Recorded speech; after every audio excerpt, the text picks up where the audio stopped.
Oi, gente, eu sou Juliana Dino e eu tô aqui com mais um episódio do nosso podcast mensal Código do Matrimônio com o nosso super professor, Lucas Scudelar. Tudo bem, Lucas? Tudo bem, Ju, um prazer estar aqui. Prazer é meu. A gente tá indo hoje pro 12º episódio. Uau! Então significa que a gente já tá um ano aqui com esse pessoal. Legal, né? Sensacional, que prazer. Gratidão, Muita gratidão. Muito legal. Deus abençoe nossos conteúdos. Amém. E abençoe a todo mundo que tá assistindo e seguindo. Exato, As orientações. Muito bom. Se apresenta pra gente, por favor, Lucas. Sou Lucas Scudelar, sou professor da Pandora, sou teólogo, filósofo, psicanalista, pai da Mari e marido da Luciana. Muito legal. Agora explica pra quem tá assistindo hoje a gente pela primeira vez sobre o que se trata o nosso podcast. O podcast O Código do Matrimônio é um conjunto de episódios para conscientizar as pessoas na sua jornada de relacionamento, seja você solteiro ou solteira, compromissada, que é o namoro ou noivado, ou casada ou matrimoniada, como a gente chama, ou divorciada também.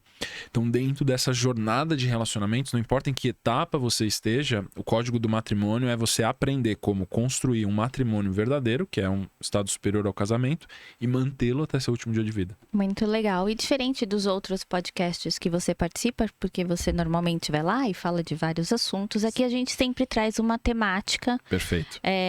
Para todo mundo ir seguindo uma cronologia, Perfeito. né? Legal isso. Então, no último episódio, a gente falou sobre o que os homens não gostam de ouvir, né? Exato. E hoje a gente vai falar sobre o dia a dia da matriarca e do patriarca. Pode ser? Claro, vamos Então, embora. vamos lá. Lucas, a primeira coisa que a gente precisa saber, né? Existe uma rotina dessas pessoas que já são tão maduras e se tornaram patriarcas e matriarcas? Uma rotina. Sim. Existe.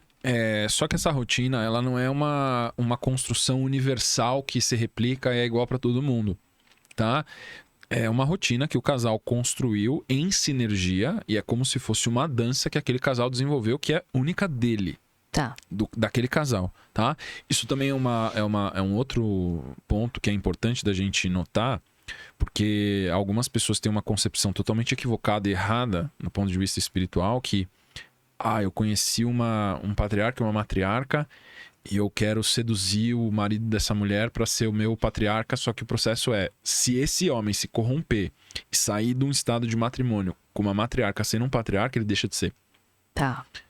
Então assim, não é porque você viu que um homem e uma mulher têm um casamento, um matrimônio feliz, que se você conseguir essa pessoa para você vai ter o casamento feliz que eles tinham antes. Importantíssimo falar isso. É muito importante entender que aquilo que eles conquistaram pertence a eles e somente a eles e a Deus. Tá. Você não consegue fazer uma transferência de um matrimônio de uma pessoa para outra. Então aquilo que você vê num casal muito bem casado, ele pode ser inspiração, mas nunca uma posse a ser tomada como uma propriedade. Se eu conseguir... objetivo, né? Esse homem é feliz com essa mulher é feliz com esse homem. Se eu conseguir esse homem, essa mulher, eu vou ser feliz tanto quanto eles eram no casal anterior. Pelo contrário, porque se passar pelo processo de degeneração, a traição, ou mesmo de um divórcio sem traição, corromper, né? ou mesmo de um divórcio sem traição, você vai ter que começar a construir isso do zero. E se tiver traição, você vai começar a construir do negativo. Sim. Porque você vai ter que limpar um monte de corrupções espirituais. E se tiver um divórcio sem traição e for um acordo por causa de algum tipo de falência, na verdade a gente vai ter uma clareza de que esse casal não era um patriarca ou uma matriarca. E você vai ter que construir do zero o seu matrimônio. Sim. Então assim, nunca é vantajoso você desconstruir um casamento ou um matrimônio de alguém, porque você não vai transferir os benefícios que aquele casal tinha junto para você. Muito pelo contrário, acho que a pessoa deve viver com um fantasma, né? Sem Porque dúvida. se traiu outra pessoa pra ficar comigo, por que não vai me trair pra ficar com outra pessoa? Deve existir esse fantasma. Essa lógica é óbvia, né? Se eu conseguir esse homem, ele traiu a ex-esposa dele comigo, o que impede ele de me trair como esposa com a próxima? Sim. Nada. Sim. A resposta é nada. Então você vai viver todos os dias o seu casamento com esse homem que iniciou um casamento com você através da traição, você vai viver insegura pra sempre. Sim. Porque se esse homem não passar por um processo de redenção, ele não vai mudar os padrões dele. Se ele traiu a esposa anterior, ele vai trair você também. Isso é uma questão de tempo. E como você falou de redenção, qual seria essa rotina, então, ideal? A rotina, o processo é uma construção entre o casal e Deus, tá? Então, marido, esposa e Deus, onde eles vão ouvir a música que Deus toca na vida deles, eles vão aprender a dançar, cada um com a sua função. Que é diferente para o casal da direita para o casal da esquerda, né? Às vezes o que funciona dentro da casa de um não funciona na casa de outro. Exatamente. Você vai ter Importante idiosincrasias, você vai ter detalhes, você vai ter sintonias que vai funcionar melhor para um casal e para outro não vai necessariamente funcionar, tá? Aham. Você vai ter, por exemplo, um casal matrimoniado de empresários, vai ser uma rotina diferente de um casal que vive numa chácara no ambiente rural e que tem 7 filhos, e um casal de empresários tem 1 filho ou 2 filhos na área urbana. Verdade. Ou se você for um casal matrimoniado, se você tem as diferenças culturais também. Uma coisa é você sustentar o matrimônio, porque tem o aspecto cultural também, né? Na Suíça é uma coisa, na Itália é outra coisa, no Brasil é outra coisa, no Japão é outra coisa. Então, assim, os princípios espirituais e dinâmicos da psique são iguais. Sim. Só que a camada cultural muda. Então, quando a gente fala de rotina, que é uma camada que tem uma forte influência cultural, a rotina, você vai ter diferenças entre casais baseado na cultura que eles estão inseridos. Um casal de indianos vai ter uma rotina muito diferente do que um casal de russos. Sim. Ou do que um casal de italianos, do que um casal de brasileiros, do que um casal de americano. Aí, se você trocar, um é americano, outro é brasileiro. Se você trocar, um é italiano, outro é russo. Se um é brasileiro, o outro é inglês. Vai ter um combate de culturas. Vai tender a prevalecer uma cultura no núcleo familiar. A cultura brasileira normalmente prevalece. Tá. Isso é algo que, quando a gente começa a estudar história, você começa a perceber que, apesar de algumas ausências muito fortes, por exemplo, de heróis. Heróis é uma composição da força cultural de uma determinada nação. O Brasil tem muitos elementos de composição cultural que faz a cultura brasileira ser extremamente forte. Por exemplo. A miscigenação dos povos é um elemento fortíssimo que fortalece, por exemplo, a cultura americana é muito forte também, porque é um país miscigenado, Sim. principalmente de imigrantes, né? O Brasil não é tanto de imigrantes, é de imigrantes na sua raiz, porque muito do povo brasileiro foi construído por imigrantes, só que já são pessoas que estão há muitas gerações aqui no Brasil, né? Então, os próprios hábitos, o que faz de segunda a sexta, o que faz de sábado, o que faz de domingo, né? A religião predominante do país é uma outra coisa que determina muito fortemente a cultura, né? Os hábitos, os hobbies principais. Tá. Como brasileiro, o homem normalmente gosta de futebol, né? Como gosta de churrasco, como tem vários eventos culturais, sociais que fazem uma construção de uma rotina que influencia, obviamente, o casal também. Tá. E aí, Lucas, explica um pouquinho melhor pra gente, porque você falou das rotinas, a diferença da rotina sagrada e de autocuidado. A rotina sagrada, ela é um devocional Tá. essencial para as mulheres, Tá. tá? Os homens não precisam fazer rotinas sagradas. O do homem é de... Rotina de autodomínio, Exato. tá? Então a gente vai ter a rotina sagrada, que é o devocional da mulher para Deus. Ela faz por alegria de estar viva, para expressar a devoção que ela tem pelo Criador, tá? Então a rotina sagrada basicamente é isso. Mas o que é a rotina sagrada, Lucas? Pode ser muitas coisas. Eu não gosto de definir muito, porque senão as pessoas se apegam à definição que eu dei. Tá. Mas é basicamente tudo aquilo que você fizer com a intenção de glorificar a Deus, por devoção a Deus e por amor a Deus, por Ele ser o seu Criador, isso vai ser uma rotina sagrada. Pode ser a leitura de um livro sagrado, a Bíblia? Pode ser ir ao culto? Pode ser você ficar na natureza? Pode ser você ficar cuidando dos seus filhos? Pode você sair de férias? Pode. Tudo depende da intenção que você coloca naquela atividade. A intenção tem que ser devocional. Então, pra gente exemplificar mais um pouquinho, por exemplo,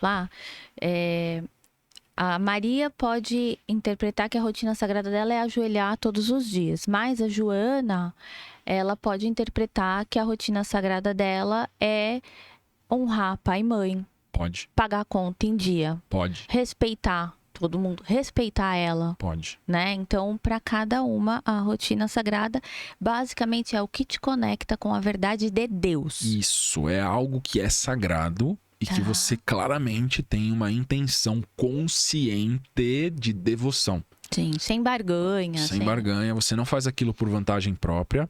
Você não faz aquilo como uma obrigação ou só como um dever, mas você faz com a alegria de uma devoção. Você faz simplesmente porque você quer retornar para Deus algo que você recebeu por gratidão. Sim, se você é uma pessoa que não frequenta uma religião e vai entregar sopa de madrugada debaixo do viaduto, é uma rotina sagrada. Se você separa um tempo para você ajudar uma pessoa que você gosta, um amigo, um familiar, isso pode ser uma rotina sagrada também, depende da intenção. Sim. A rotina de autocuidado, ela é tudo aquilo que você faz no seu dia a dia para você cuidar de você, porque você sabe que Deus te ama. Você não cuida de você porque você se acha o máximo, porque você tem autoestima e porque você merece. Você não cuida de você por causa disso. Você cuida de você porque Deus te ama. Tá. É drasticamente diferente desses movimentos de empoderamento social moderno, onde fala que você tem que ter amor próprio. Tá, tudo bem, mas da onde surge o amor próprio? O amor próprio surge da consciência de que Deus me ama de maneira incondicional, de maneira imerecida. Tá? Quando eu compreendo que Deus me ama de maneira incondicional, não importa o que eu faça, não importa que condição de vida eu esteja vivendo, Ele me ama. Não importa se eu mereço ou não, Deus me ama no meu erro. Se eu consigo entender isso, que não importa o que eu faça, Deus continua me amando, eu consigo entender a infinitude da fonte. Tá. Quão infinita é. A gente, na verdade, não consegue entender. A gente consegue começar a compreender a grandeza da infinitude, que é impossível de compreender. Mas é possível de sentir, né, Lucas? É possível de sentir a infinitude, e isso vai gerar um estado de Embasbacamento. Embasbacamento. Não sei nem se existe essa palavra. Acho que faz muitos anos que eu não falo essa palavra. Embasbacamento, onde a pessoa ela fica em choque nesse estado de embasbacamento, e ela não consegue fazer outra coisa exceto algo devocional. Então, esse estado de choque com aquilo que é infinito, que ela não consegue entender, não consegue compreender, porque é um mistério. Sim. Esse estado devocional, quando você entra em contato com o sagrado. Quando você sente isso, você pode praticar a rotina de autocuidado, porque Deus te ama nessa infinitude dele. E aí você se cuida, porque Deus ama você em todas as suas imperfeições. Sim. A rotina sagrada e a rotina de autocuidado são duas rotinas sinérgicas para a mulher ativar a feminilidade dela. Isso faz com que ela consiga desarmar a energia masculina de combate nela e ela fica num estado de pura feminilidade. Eu acho bacana dar um exemplo de rotina sagrada e de autocuidado que se interligam, por exemplo. O fato de você falar não pra amiga que quer sair de balada e você sabe que no dia seguinte você vai estar com o cérebro de gelatina pra trabalhar. Sim. Ou porque você trabalhou muito a semana inteira e você precisa descansar no fim de semana. Perfeito. Você tá fazendo isso pra se preservar, pra se regenerar. Isso também a gente pode reconhecer como rotina sagrada de autocuidado. As duas coisas. Por É a exemplo. intenção que define se é rotina sagrada ou se é de autocuidado. Se eu faço isso porque eu sei que sair para um ambiente assim, eu vou me expor a energias tóxicas ou energias que não são íntegras ou não são construtivas para minha vida no propósito que eu tenho aqui nesse momento. E eu faço isso para me preservar também, porque eu me amo, porque eu não quero me expor a essas energias, é rotina sagrada e rotina de autocuidado. Faz sentido. Uhum. Tá? Então o devocional de não me expor a nada que não sirva a Deus, e também o autocuidado quando eu faço isso também para uma autopreservação, porque Deus me ama, então eu não vou me desgastar à toa. Sim. Tá? Então é um exemplo onde uma decisão que é não fazer é uma rotina sagrada e uma rotina de autocuidado. Então, pensando no caminho da matriarca, por exemplo, ela pode sempre entrar na questão: se eu sou sagrada e Deus me ama, eu posso seguir esse caminho? O sim e não pode vir daí? As alunas sempre apresentam esse tipo de dúvida.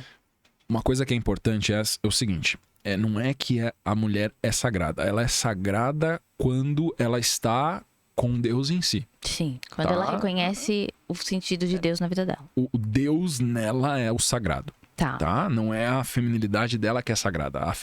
A sacralidade da mulher vem porque ela consegue abrir um espaço e receber Deus nela. Tá? Então a sacralidade da mulher sagrada, que é a matriarca, é a capacidade de deixar que Deus habite nela. Tá? Então o sagrado não tem nada a ver com o indivíduo mulher. Tem a ver com... Sagrado com S maiúsculo de Deus. Sagrado com S maiúsculo, onde ela tem a capacidade de permitir que Deus habite nela. Tá. através das rotinas sagradas e rotinas de autocuidado, que é um processo de esvaziamento, um processo de desarmamento.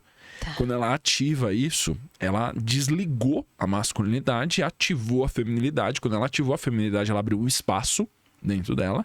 Esse espaço psíquico, espiritual, metafísico faz com que Deus habite dentro dela. Tá? Perfeito. Essa característica de criar espaço é da natureza feminina. Tá? O próprio processo fisiológico de gestacionar uma vida no útero é um espaço onde a vida é criada. Sim. A capacidade de recepcionar o sagrado é um espaço metafísico no plano terreno onde ela recepciona o sagrado e gestaciona esse sagrado e cuida desse sagrado. É exatamente a mesma coisa na matéria como no espírito. Que lindo. Tá? Então, aquilo que acontece em menor grau, acontece em maior grau também. A função metafísica da mulher é o processo de gestacionar o sagrado. Tanto quando ela gestaciona um ser humano, e ela é mãe, como quando ela gestaciona o sagrado todos os dias da vida dela, instantes da vida dela, quando ela deixa Deus atuar através dela. Então, é a mesma função. Só que em paradigmas diferentes, só que a mesma função. Tá? Perfeito. E no caso do homem? Explica um pouquinho pra gente da rotina de autodomínio, por favor. O processo de maturação da mulher acontece num vetor direcional do espiritual para o material. Tá? O que significa isso é que ela vai precisar lidar primeiro com a espiritualidade, depois com a intelectualidade, depois com a afetividade dela e depois com a materialidade. O homem é o contrário.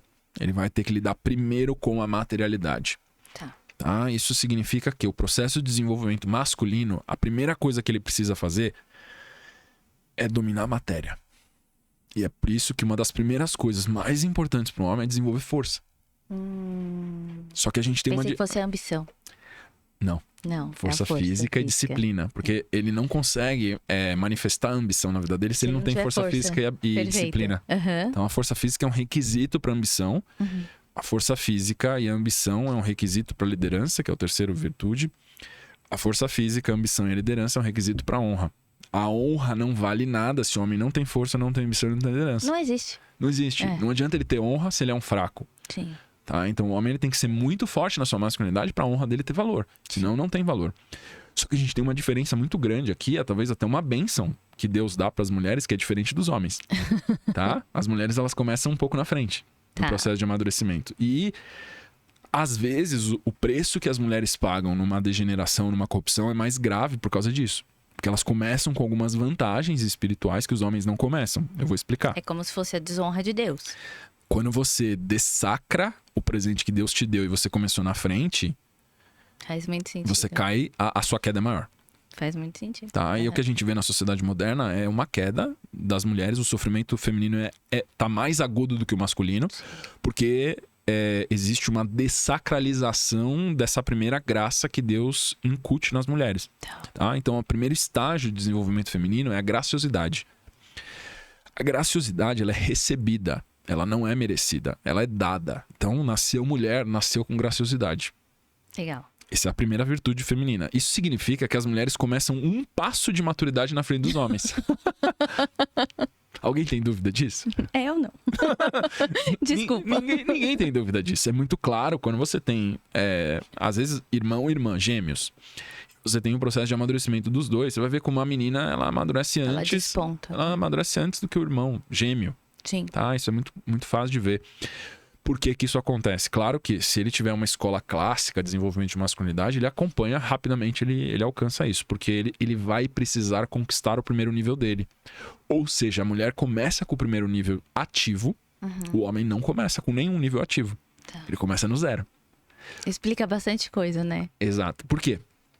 Porque a função espiritual metafísica da mulher é como mantenedora. Sim. A mulher ela precisa aprender a manter e gerir desde o começo. Essa é a função espiritual da mulher. Tá? A mulher, quando está na sua função para servir a Deus, ela é mantenedora. Não existe ser melhor para manter coisas do que mulheres. Tá? Principalmente matriarcas. Sim. Então a gente tem a primeira função, ela já começa a ser exercendo. Quando ela recebe a graciosidade, ela não precisa conquistar isso, porque senão seria masculina. Ela recebe a graciosidade, Deus fala assim: mantenha a graciosidade que eu te dei. Tá? Então, quando você cai em desgraça, por exemplo, usando sedução. As mulheres que usam sedução, elas estão dessacrando a graciosidade. Por exemplo, usando o corpo para atrair atenção masculina ou poder social. Isso é um tipo de desacralização de desgraça muito grande. Porque ela tá pegando forma física, a feminilidade, a capacidade de gestação de vida, a beleza que Deus deu para ela, e ela tá usando isso para manipular socialmente. Então, ela abriu mão da função de mantenedora, ela não serve a Deus mais. Ela serve a outra coisa, serve ao adversário. Tá? O homem, ele começa com nada. Basicamente, ele começa tipo, você é um zero à esquerda. Todo homem, no começo da idade adulta deles, eles sabem que eles não valem nada. Porque eles não têm atenção social nenhuma. Então, os homens da adolescência até o pico da idade adulta, eles estão num processo de privação intenso. Eles têm que aprender a lidar com isso, 15, 20, os caras mais sortudos, por isso que, alguns poucos às anos. Vezes a gente fala, o adolescente menino é mais bobo que a menina. É muito mais bobo. É muito mais tosco. Muito mais burro. Muito mais bobo. Porque ele não Parece tem... que eles são até mais inocentes. Faz muito sentido agora. São. Né? Aí, o que precisa acontecer na primeira etapa da jornada do homem? Ele começa a perceber que ele é um zero à esquerda e que ele não tem valor nenhum para a sociedade. A sociedade não tem respeito nenhum por um homem novo. Zero. É verdade. Não respeita o homem novo. Né? Por isso mesmo que os homens novos são alistados e vão pra guerra pra ser bucha de canhão. Verdade, faz sentido. Porque dentre todas as vidas da sociedade, a que vale menos é o homem adulto mais jovem. Se você vê na capa das grandes revistas, né? Um bilionário de 28, 30 anos... Primeiro vão ver filho de quem que ele é. Ele nunca vai... A sociedade nunca vai falar assim, ele conquistou. Sempre vai ter um grau de dúvida com relação ao mérito dele. Ele é filho de quem, né? É muito fora da curva. Faz muito sentido isso que você tá falando. Então, o que a gente tem dentro do processo do homem é de conquista. Então, a mulher ela é mantenedora e o homem é conquistador. Como função metafísica e espiritual. Tá? Dentro desse vetor de amadurecimento, então a gente tem que acelerar o processo de autoconhecimento do homem, ele se tornar um grande conquistador, no bom sentido, tá? Nós estamos falando aqui de vetor de amadurecimento espiritual e de virtudes. A mulher, ela tem que se tornar uma ótima gestora, uma ótima mantenedora. A virtude principal da manutenção é a dignidade. A virtude principal da conquista é a coragem. Tá? Então o homem, a primeira etapa dele vai ser desenvolver força física e disciplina do hábito. Enquanto ele não desenvolve força física e disciplina do hábito, ele não tem respeito na sociedade nem dos outros homens. Por isso que vocês indicam luta, arte marcial, pro cara ir lá levar uma porrada e ter que dar mais porrada para ele ter força. Aprender a deixar de ser sensível. Perfeito, faz muito sentido. Agora. Então, quando ele desenvolve força muscular e ele desenvolve disciplina do hábito, ele começa a descobrir um mundo que cativa ele muito, que é assim, cara, dá pra eu conquistar respeito. Sim. Se eu for forte e se eu for disciplinado, eu conquisto o respeito. Sim.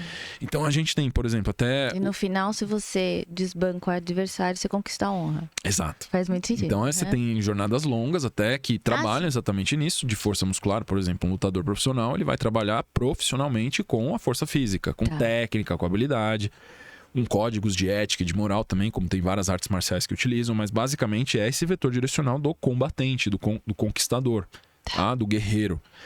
Essa primeira etapa, então, é a força física e a disciplina do hábito. O segundo nível da mulher também é dado.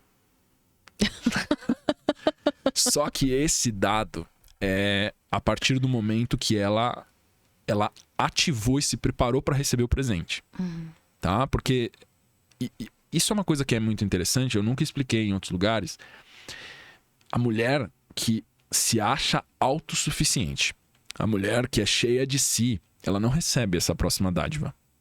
Mas é uma coisa que, assim, eu falo muito com as minhas amigas, né?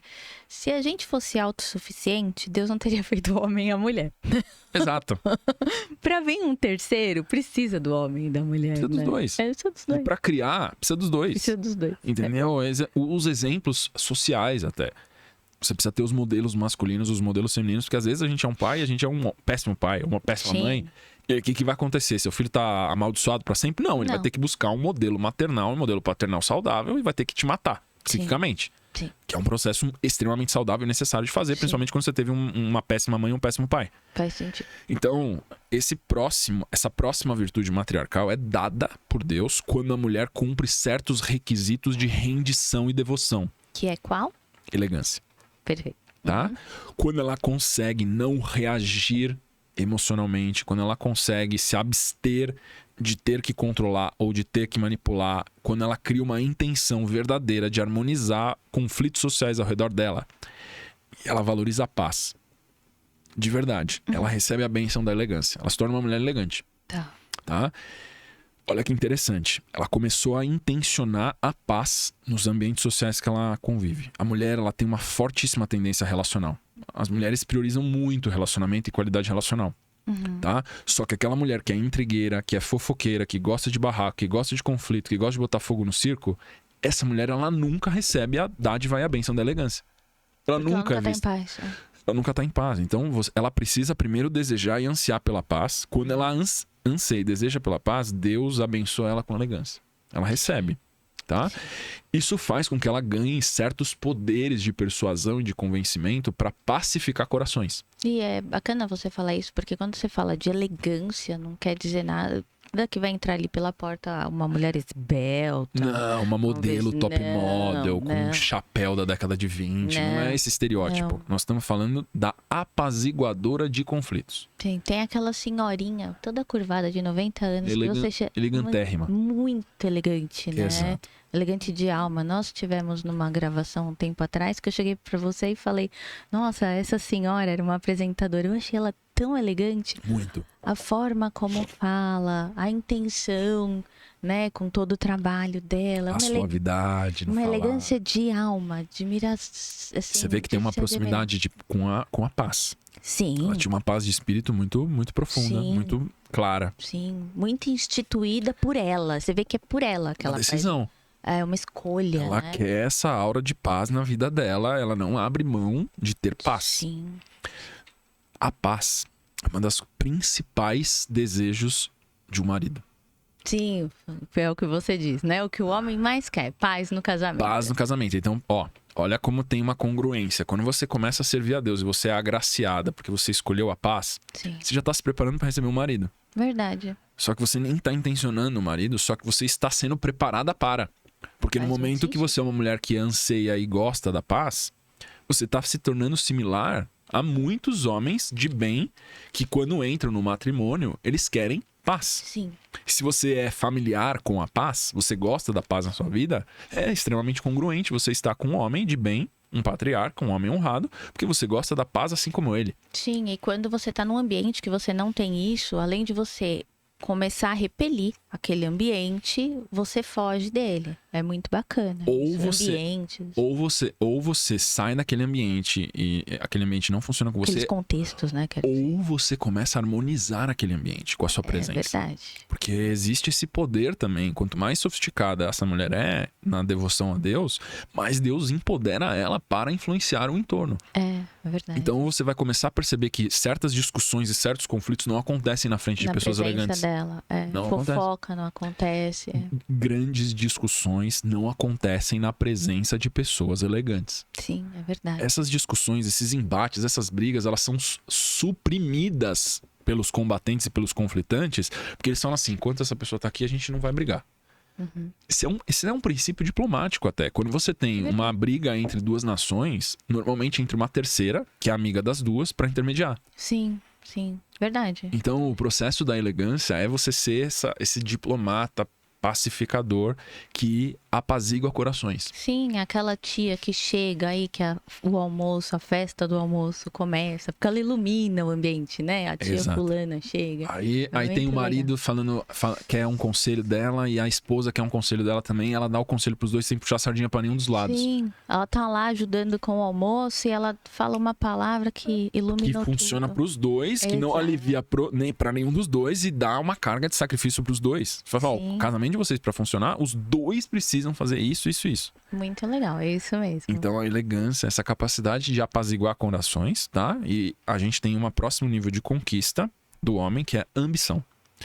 Ambição é força e disciplina do hábito direcionada. Que nada tem a ver com ganância. Nada tem a ver com ganância. A ambição é eu quero ser um homem melhor hoje do que eu fui ontem. Sim. Ganância é eu quero ter.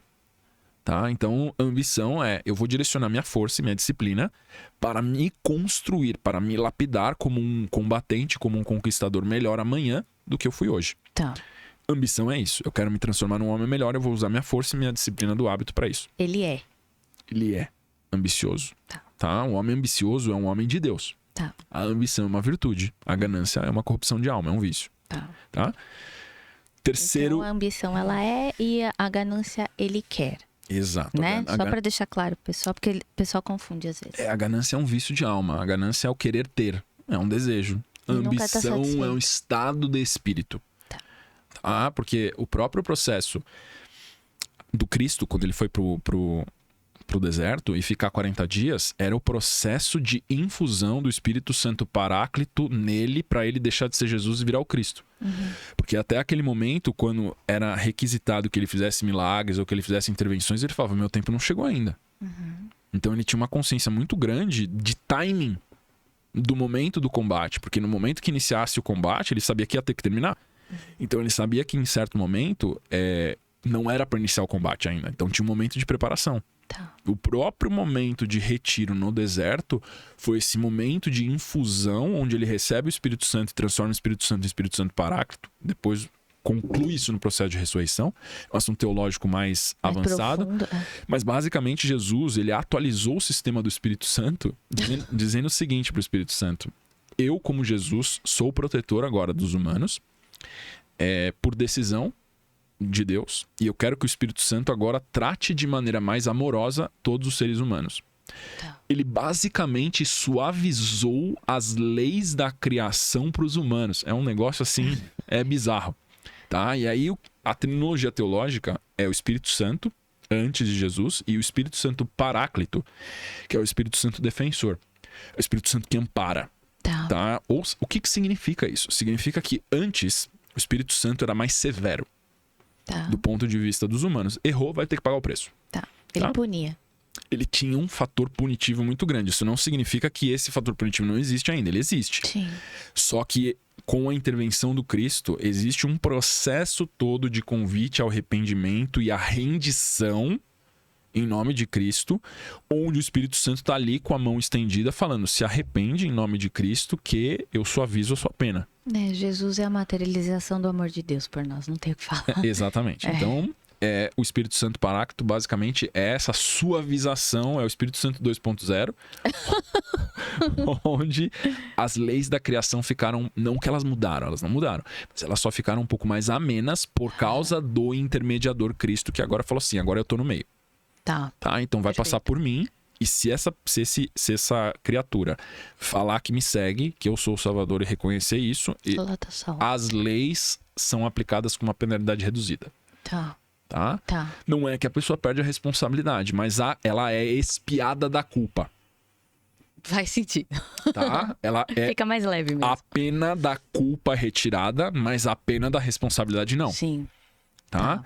Então, a gente pode dar um exemplo prático. Um assassino que é preso e vai pra cadeia e tem uma prisão perpétua lá no país que ele matou uma pessoa. E ele sente o peso daquilo que ele fez. E ele tá num processo horrível, infernal, depressivo, e aí ele conhece Jesus e se redime.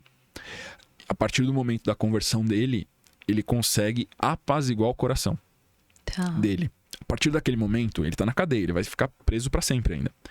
Ele não sente mais o peso da culpa porque ele entendeu o erro. A dor da culpa, porque ele passou para Deus, ele entendeu o erro que ele cometeu. Ele nunca mais cometeria esse erro mais sob a supervisão de Cristo. E ele entendeu o erro dele. Quando ele entendeu o erro dele, ele é liberto da culpa através do arrependimento. Só que a responsabilidade de ter tirado outra vida, ele vai ter que pagar. Então ele vai ficar preso até o último dia de vida dele. Ele tem responsabilidade, ele vai pagar uma pena com privação da liberdade dele.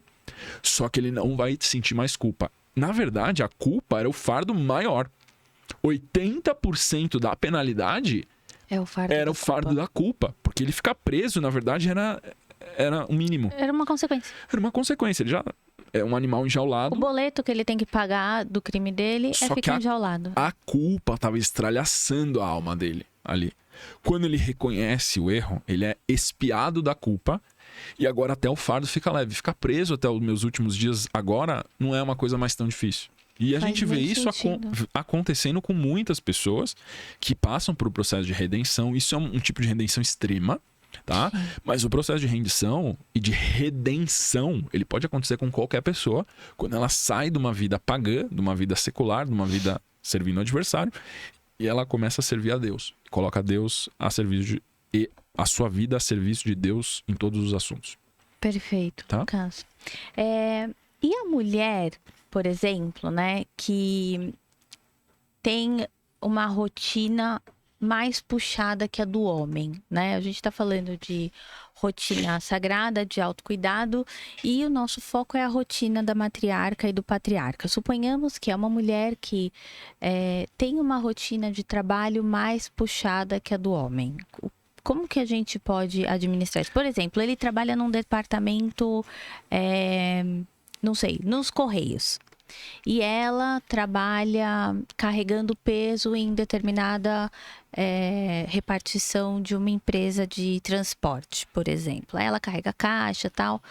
Como que fica a rotina de autocuidado e de autodomínio dentro desse casamento, por exemplo? Essa situação que você exemplificou, ela não é o ideal.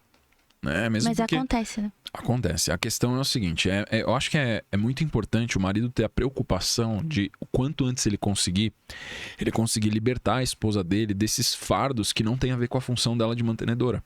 Tá? Então, assim, a esposa ficar carregando caixa numa empresa de logística, uma coisa que tá disfuncional, na minha visão. Tá? Então, a primeira coisa que eu teria de preocupação se eu fosse esse marido é, cara, quando que eu vou conseguir falar pra minha esposa fazer um trabalho mais leve?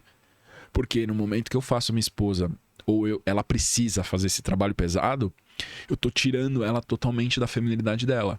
Isso tá fazendo com que o nosso casamento seja muito pouco sinérgico. O potencial do casamento não desperta. Porque se todo dia ela sai cedo pra levantar caixa e volta, ela vai voltar morta. Super cansada. A capacidade dela aconselhar, cuidar, auxiliar, vai ser mínima.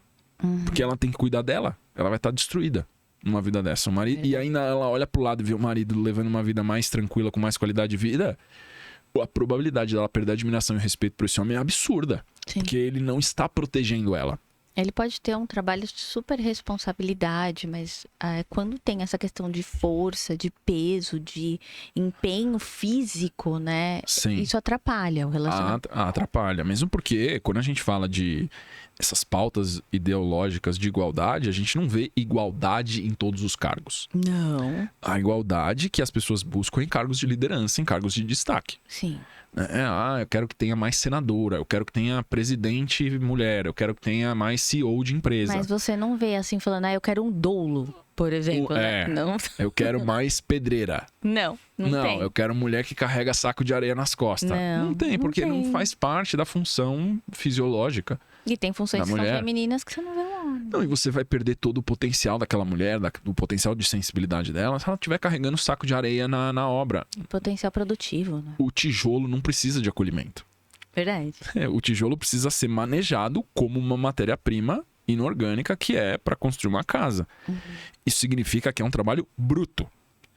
Entre um homem fazer um trabalho bruto e uma mulher fazer um trabalho bruto, sempre a gente vai preferir um homem fazer um trabalho bruto. Sim. Porque se você for ver o cara que limpa fossa, que limpa esgoto ou que troca fio de alta tensão, Ele é sempre... 99,9% homem. Porque o ambiente é inóspito. Porque você vai ter uma mulher, pode ter uma mulher destacada, diferente, que vai estar lá trocando fio de alta tensão? Pode.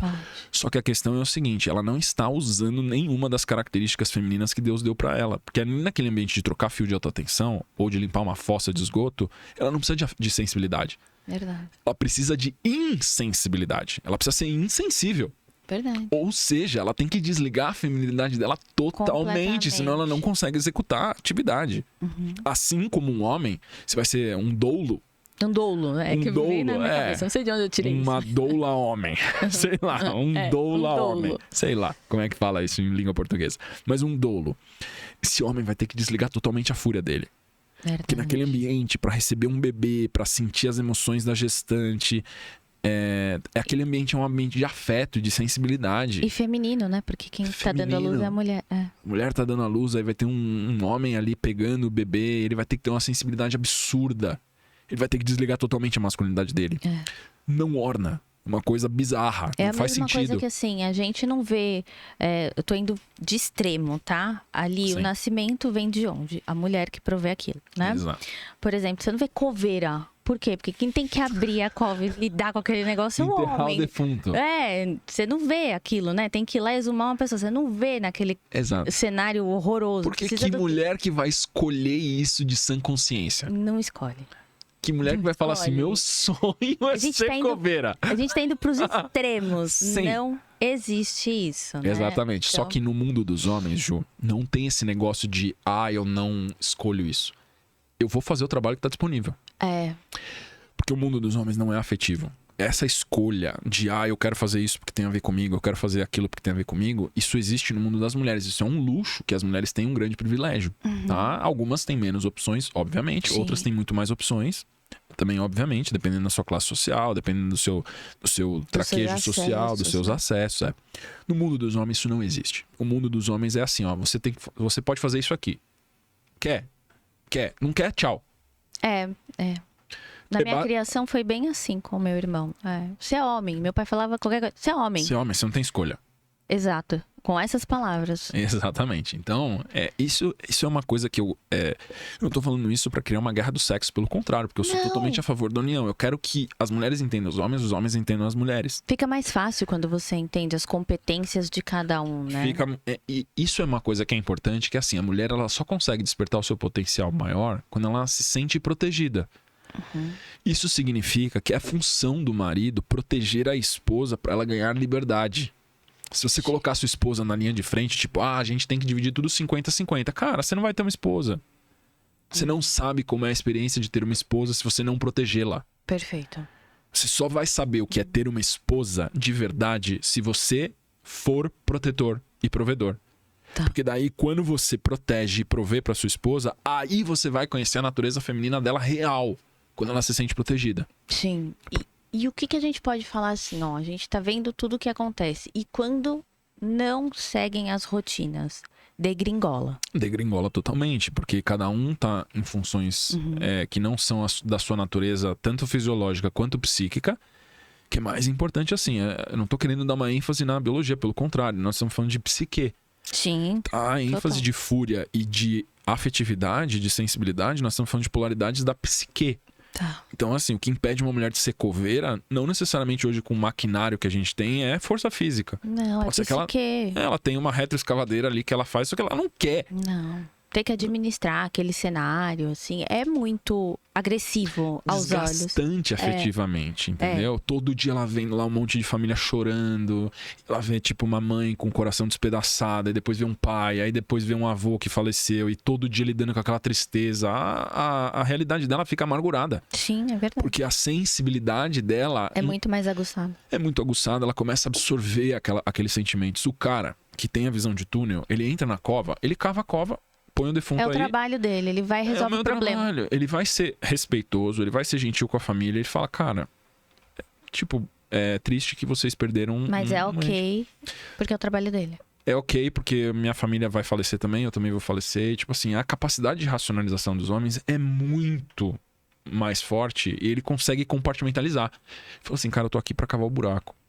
Eu não tô aqui pra acolher ninguém. Tô aqui pra trabalhar, perfeito. Eu posso ser gentil, vou respeitar a dor das pessoas que estão aqui, mas assim, eu não vou sentir as emoções junto com eles, porque senão eu não levo dinheiro pra casa. Perfeito, Lucas. Tá? Muito bom.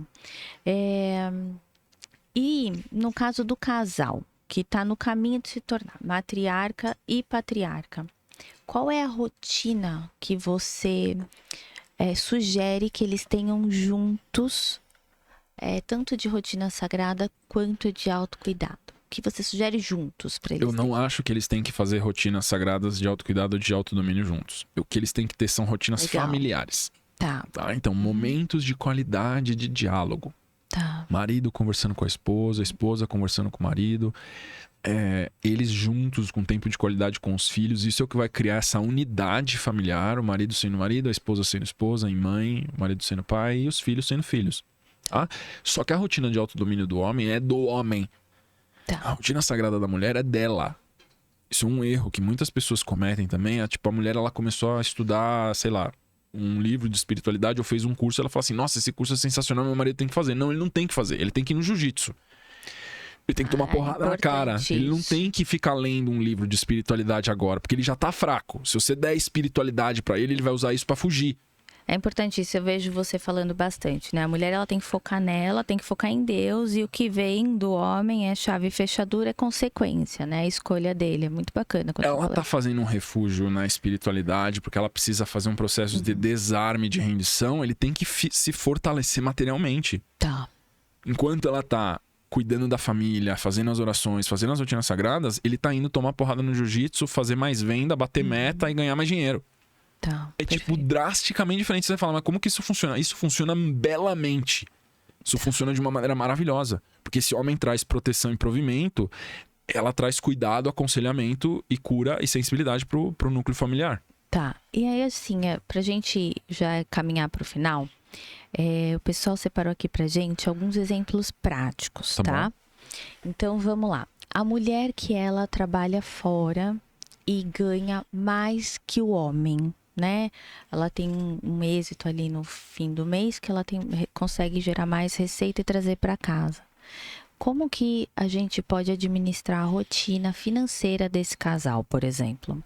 Quando a gente fala de um namorado ou se a gente fala de noivo, é importante observar qual fase do ciclo esse homem tá? Porque um homem muito bem aconselhado, assessorado por uma esposa amorosa, ele tem um potencial de explodir financeiramente, de despontar num curto espaço de tempo. Só que ela precisa ocupar a função de aconselhadora. E ela vai tirando o pé, ao mesmo tempo que ela vai transferindo a responsabilidade do provimento para ele, e ele ocupando esse espaço, ele começa a prosperar cada vez mais por causa do conselho dela. Tá? Se essa parceria não acontece e ela não se posiciona como aconselhadora, esse casal invariavelmente vai terminar. E o que vai acontecer é que quanto mais ela prosperar e mais dinheiro ela ganhar, menos homens ela vai ver como compatíveis com ela, porque o homem sempre vai ter que ganhar mais. Porque a mulher não consegue respeitar um homem que ganha menos do que ela. Não admira. Não admira. Não importa o que a gente fale, a realidade é diferente das hipóteses de lousa ou de filme de Hollywood ou da Disney. A mulher, quando ela ganha mais do que o homem, ela tem um prazo que ela consegue sustentar isso. E se ela consegue puxar ele e ele despontar, ela vai admirar ainda mais ele no final. Sim, porque ele ouviu o conselho, porque ela viu o processo dele de sacrifício, de crescimento, porque daí ela conseguiu fazer com que ele prosperasse muito mais. Aí criou a sinergia. É o primeiro caso que a gente falou. O segundo caso, que não tem a sinergia, ela não adota a postura de aconselhadora e de auxiliadora para o marido prosperar mais e ela poder tirar o pé do acelerador, da frente do provimento, eles vão separar. Ela vai começar a buscar homens cada vez que ganham mais do que ela, e esses homens estatisticamente são muito menores. Então a orientação orienta para puxar ele para despontar, né? Se for namoro e noivado, vai acontecer uma dessas duas hipóteses. A minha aconselho é fazer a primeira. As nossas alunas, com postura matriarcal, ocupa o seu espaço de noiva, de namorada, e se prepara para o processo de ser uma esposa e faz o seu namorado e seu noivo despontar, estimulando a ambição dele. Deixar o homem ser homem, né? Deixar o homem ser homem, porque se você nutrir esse homem com admiração feminina, ele vai tender a performar cada vez melhor.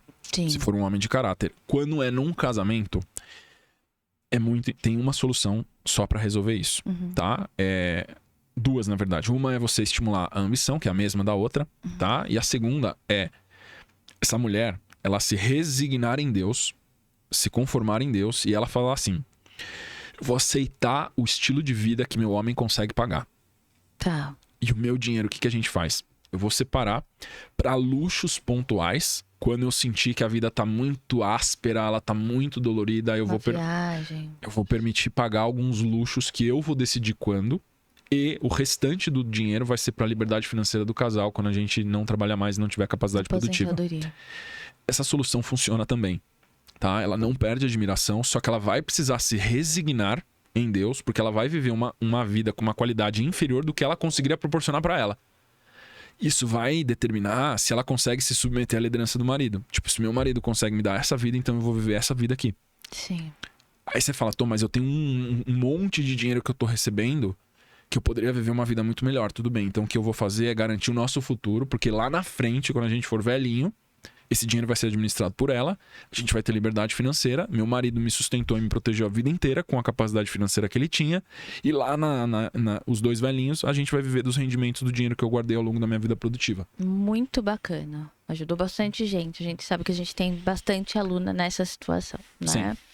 E quando é o contrário? A mulher que cuida da casa o dia inteiro e o marido que sai para lutar o dia inteiro, chega cansado do trabalho, sem paciência, qual rotina você indica para eles? Acho que aí a gente cai no caso um pouco mais clássico, mais tradicional, onde a ideia é o marido voltar sabendo que tá voltando pro lar, tá voltando pro ambiente seguro, se desarmar da rua, não chegar em casa com mentalidade de rua, mas chegar em casa com a mentalidade de estou entrando no ambiente sagrado. Sim.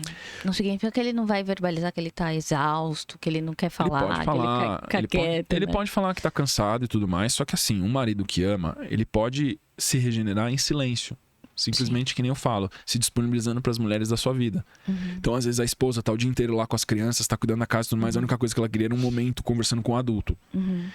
O que ele faz? Ele senta na cozinha e ouve ela falar sobre o dia dela. Porque isso é uma coisa que vem da sabedoria masculina também. E fala assim, cara, eu posso sentar para um diálogo onde eu não necessariamente preciso propor soluções ou resolver um problema. Cara, se desarma. Entendeu? E o marido senta ali na mesa da cozinha e ouve a esposa falar sem necessariamente ter que fazer alguma coisa. É só ouvir. Você não precisa nem filtrar. É só ouvir. Então é tipo assim, cara, é tipo o meu entretenimento do dia eu conversar com a minha esposa e ver a alegria dela de conversar comigo. Entendeu? Então ela vai falar das coisas que aconteceram, o que os filhos fizeram, o que aconteceu na escola, o que aconteceu na família e tudo mais. Ele fala, legal, você precisa de ajuda em alguma coisa? Não, só estão conversando. Aí ele fala alguma coisa, não vai se desgastar, ele vai se regenerar. Sim. Só que tem muitos homens que ficam com uma mentalidade de rua dentro de casa, que ele chega em casa e ele fala assim, não me traz problema. Não vem encher meu saco. Não quero saber disso agora. Desliga, não vira a chave. Ele não se desarma. E é o que ele faz, ele trata com aspereza e com grosseria a esposa que só queria sentar para dialogar com ele no momento do final do dia. É como ela vai se sentindo distante afetivamente, vai ficando cada vez mais fria, não amada, não cuidada, só porque ele não disponibilizou um tempo para estar ali com ela e o relacionamento vai esfriando. E a conexão e a confiança dos dois vai se desfazendo e o casal vai se desfazendo também. Verdade. E pra gente finalizar, Lucas, o que a gente pode sugerir pro pessoal para facilitar as rotinas do patriarca e da matriarca? Quais os pontos que pode ajudar eles a levar isso na prática? Uma rotina. O principal, se eu fosse recomendar fortemente algo, um ponto principal seria fazer parte do nosso grupo de mentoria, que é o Elite dos 4%. Né? Porque lá você vai ter supervisão, lá você vai ter um mapa, tanto para homens quanto para mulheres, do caminho da matriarca, do caminho do patriarca. Você vai ter mentores experientes, você vai ter aulas com todos os professores principais, inclusive comigo também. Então, se tiver uma coisa que eu falo assim, você descobriu que você quer ser uma matriarca, você descobriu que você quer ser um patriarca, você quer melhorar muito a qualidade dos seus relacionamentos, inclusive do seu casamento, do seu namoro, do seu noivado. O que eu faço? Entra na mentoria Elite dos 4%. Faz muito sentido porque traz naquilo que você sempre fala. Quando você for se aconselhar ou desabafar, faça isso com pessoas de confiança e qualidade. Quando você traz uma sugestão dessa, é porque lá eles vão ter profissionais, né? Vão ter profissionais, pessoas que lidam com isso todos os dias, pessoas que são treinadas, tá? E pessoas que vão ter um certo distanciamento afetivo para te dar um conselho racional. Sim, sem envolvimento, né? E detalhe, não é um conselho racional puramente técnico, é um conselho racional baseado em ancestralidade. Nós estamos dando conselhos que têm 600 anos, 1000 anos, 2000 anos de existência. Sim. Não são coisas que nós inventamos. A gente só pegou esses conhecimentos atemporais, reuniu numa linguagem moderna e facilitou o acesso. Sim. Então, o que a pessoa vai ter acesso é um corpo de conhecimentos, de sabedorias que funcionam. Sim, porque você não vai fazer isso só por conta do seu relacionamento. Ali você vai, antes de mais nada, se conhecer, Porque para você exigir alguma coisa de alguém, você primeiro tem que se conhecer, saber o que você pode oferecer para a pessoa, Exato. né? Para depois você cobrar alguma coisa da pessoa. E que você não tem que cobrar nada, a pessoa é o que é, né? Então, Exato. assim, você vai entender melhor ali a cabeça da pessoa. E toda mudança em relacionamento começa primeiro com nós. Sim, Então, primeiro eu mudo a mim mesmo. sim, Depois eu vou eu não vou mudar o outro, eu vou influenciar o outro. sim, Através da minha mudança. Porque a única coisa que influencia a mudança é o exemplo. sim. Então eu começo mudando a mim mesmo. E aí o que a gente vê em todos os nossos alunos é que a qualidade dos relacionamentos melhora muito porque a pessoa muda. Sim. Não é porque ela ganhou influência ou persuasão pra convencer o E marido o ou a outro esposa. não tem outra opção a não ser melhorar também, Exato. né? Então é muito bacana e não serve só para o relacionamento afetivo, que é o que a gente está falando aqui. Vai falar sobre saúde, Trabalho, finanças, trabalho, autoestima, relacionamento com Deus. espiritualidade. É muito legal. Muito obrigada. Então, assim, eu vou finalizar agora, porque você já deu o seu conselho, Sim. sua mensagem. Eu acho que para deixar aqui para todo mundo, gente, se respeita, né? Rotina acima de tudo é respeito. Muito obrigada por mais um episódio. Foi Gratidão, um prazer imenso. Foi um prazer imenso ter vocês aqui conosco. E para vocês que ainda não seguem a gente, segue lá, curte, compartilha, comenta. E a gente se vê no próximo episódio. Muito obrigada. Tchau, Obrigado. gente.